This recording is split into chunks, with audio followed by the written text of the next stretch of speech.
नमस्कार साथियों, स्वागत है आप सभी का केएस कम्पिटिटिव स्टडी सेंटर के यूट्यूब चैनल पे।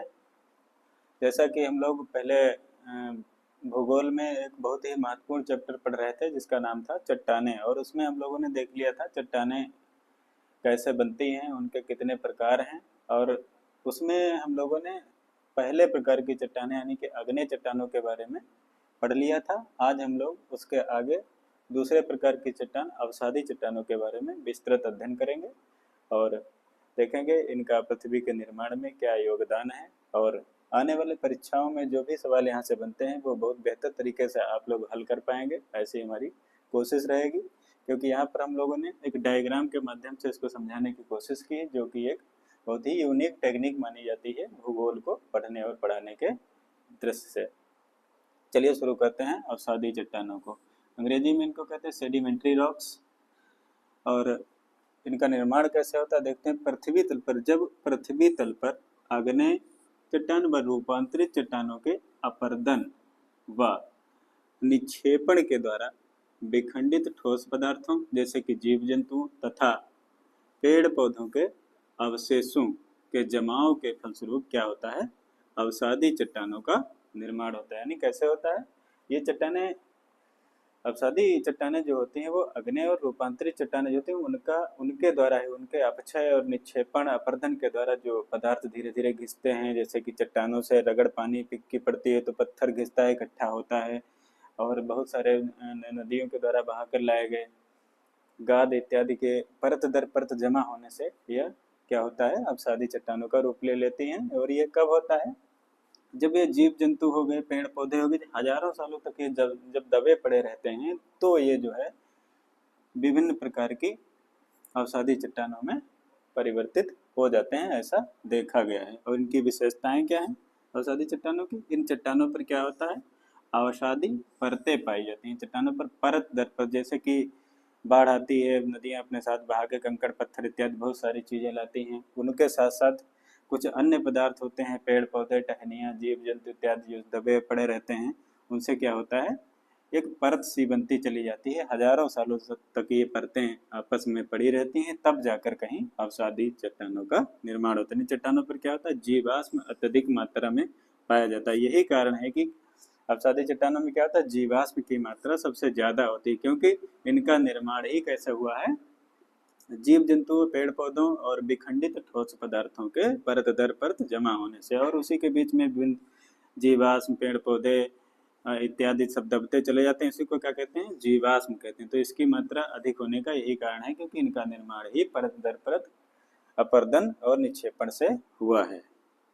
अगली विशेषता इसकी क्या है, पृथ्वी के धरातल का लगभग 75% भाग जो है वो क्या है, अवसादी चट्टानों से घिरा हुआ है, ढका हुआ है। परंतु पृथ्वी की क्रस्ट के निर्माण में इनका योगदान, अवसादी चट्टानों का योगदान सिर्फ कितना है, केवल और केवल 5% योगदान ही क्या करती हैं, पृथ्वी की क्रस्ट के निर्माण में। यानी कि अगला क्या है इसकी विशेषता के, इन चट्टानों पर जीवाश्म की मात्रा अत्यधिक होने के कारण क्या होता है, इनमें प्राकृतिक गैस, कोयला व खनिज तेल के बृहद भंडार पाए जाते हैं। अब यहाँ पर एक प्रश्न बन सकता है कि कोयला और खनिज तेल इत्यादि ये कैसे पाए जाते हैं। तो इनका मुख्य कारण यह है कि तेल, पेट्रोलियम और विभिन्न तरीके की जो गैसें हैं, इनका निर्माण होता है, ये कैसे होता है, जीवाश्मों के बहुत ही हजारों सालों तक दबे रहने के परिणाम स्वरूप ये जो क्या करते हैं, चट्टानों में परिवर्तित हो जाते हैं। और यही जब खनन के दौरान कोयला प्राप्त किया जाता है, इसी से बाई प्रोडक्ट के रूप में बहुत सारे खनिज तेल मिलते हैं और अयस्क धातुएं भी निकलती हैं और प्राकृतिक गैस का भी निर्माण होता है। इसको हम डायग्राम से अगर समझेंगे तो यहाँ पर ये मान लेते हैं क्या है, ये पृथ्वी का एक सिरा है, ये अवसादी शैलों का एक संगठन बताया गया है। इसमें किस तरीके से डिवाइडेशन है, इसमें क्या क्या होता है। तो अवसादी शैलों में सबसे पहले केवल और केवल क्या होता है, 8% क्या है, चूना पत्थर है। उसके बाद 12% ये जो सीधी लाइनों से दिखाया गया ये क्या है, ये बलुआ पत्थर का भाग है। और बचा हुआ ये नीचे का भाग जो है 80% शैल होती है। यानी कि अवसादी शैलों के संगठन में क्या क्या होता है, 8% चूना पत्थर होता है, 12% बलुआ पत्थर होता है और क्या होता है 80% सेल होता है। तो ये क्या है, अवसादी सेलों का संगठन है। अगर आप किसी परीक्षा में प्रश्न को हल करते हैं, अगर आपको इतना अंदर तक जानकारी है तो यहाँ से कोई भी प्रश्न आएगा आप आसानी से बना लेंगे, चाहे किसी परीक्षा का मेंस का प्रश्न ही क्यों ना हो। अगर उसमें पूछ दिया गया है कि चट्टानें कितने प्रकार की होती हैं, आग्नेय चट्टानें और अवसादी चट्टानों में एक अंतर करते हुए विस्तृत 250 शब्दों का एक उत्तर लिखें, तो आप आसानी से यहाँ से लिख सकते हैं। जैसा कि हमने आग्नेय चट्टानों के लिए पिछले वाले वीडियो में बताया था, आज अवसादी चट्टानों का एक विस्तृत चार गर्भित लेक्चर जो है आज हम लोग देख रहे हैं। इसके आप नोट्स भी बना सकते हैं और इससे ज़्यादा अवसादी चट्टानों के लिए पढ़ने की आवश्यकता मेरे हिसाब से नहीं है। आगे क्या है, ऊर्ध्वाधर तल पर वितरण है जो अवसादी चट्टानों का, वो कुछ इस प्रकार से है। इसको हम उल्टा त्रिभुज से बनाया है हमने। इसमें क्या है, केवल और केवल 5% क्या है, पृथ्वी का आंतरिक भाग केवल और केवल 5% किसका बना हुआ है, अवसादी शैलों का बना हुआ है। शेष 95% भाग किसका है, आग्नेय और रूपांतरित चट्टानों से ही बना हुआ है। ऐसा कुछ पृथ्वी पर ऊर्ध्वाधर तल पर ये अवसादी चट्टानों का वितरण देखने को मिलता है। इसमें कुछ और बातें हैं अवसादी चट्टानों की, कुछ अन्य विशेषताएं हैं जो हम आगे देखेंगे। जिस विशेषताओं में एक विशेषता इनकी और है, वो कुछ इस प्रकार है। ये चट्टानें कैसी होती हैं, ये चट्टानें प्रायः ये चट्टानें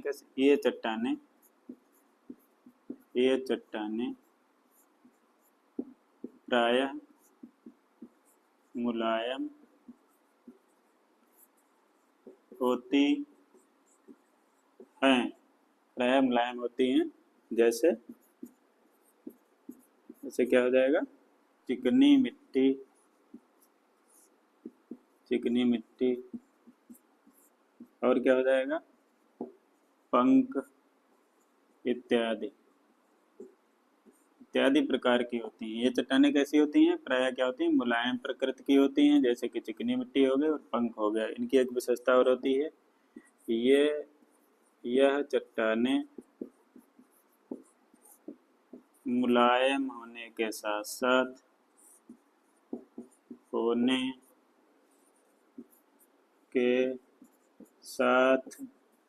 साथ कठोर भी हो सकती हैं। उदाहरण के लिए क्या करेंगे, यहाँ पे हम देख लेते हैं। उदाहरण के लिए क्या देख लेंगे, बलुआ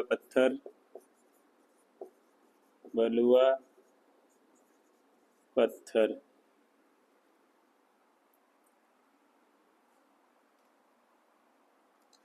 अब इन चट्टानों में देखेंगे अवसादी चट्टानें जो हैं का निर्माण किस तरीके, परतदार चट्टानों का निर्माण जो है वो किस तरीके से होता है। तो इसमें हम लोग देखेंगे, ये तो आप लोगों ने देख लिया है, अब देखेंगे किस प्रकार से होता है। तो परतदार चट्टानों का निर्माण अगर हम एक बार देख लें, इसको आप नोट कर लीजिए। उसके बाद निर्माण की बात करते हैं। तो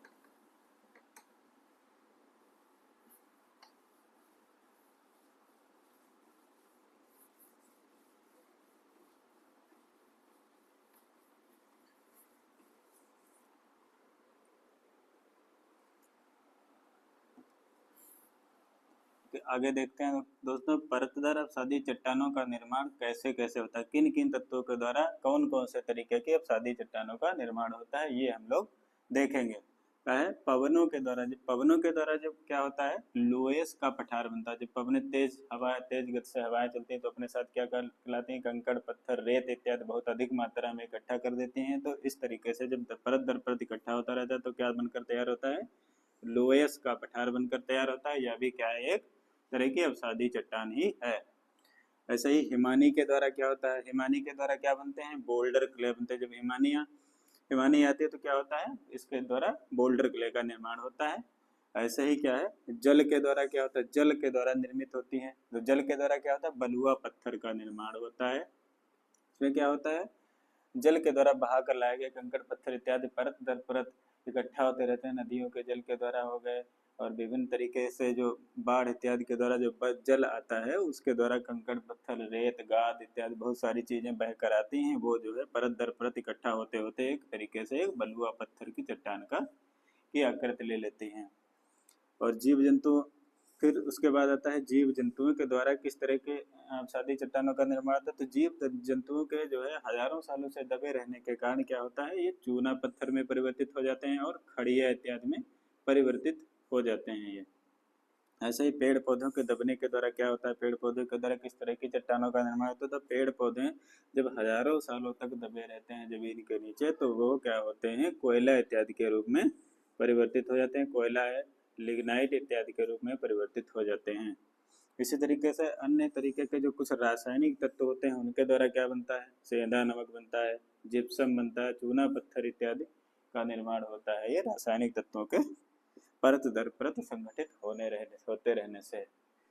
इस तरीके से हमने आज अवसादी चट्टानों पर एक बहुत ही विस्तृत चर्चा की, जो कि एक डायग्राम के माध्यम से की, जो कि एक भूगोल को पढ़ने का सबसे अच्छा तरीका माना जाता है। अगर आप उत्तर के साथ साथ अगर आप डायग्राम देते हैं तो आपके उत्तर में 4 चांद लग जाते हैं, नंबरों की संख्या और ज़्यादा बढ़ जाती है।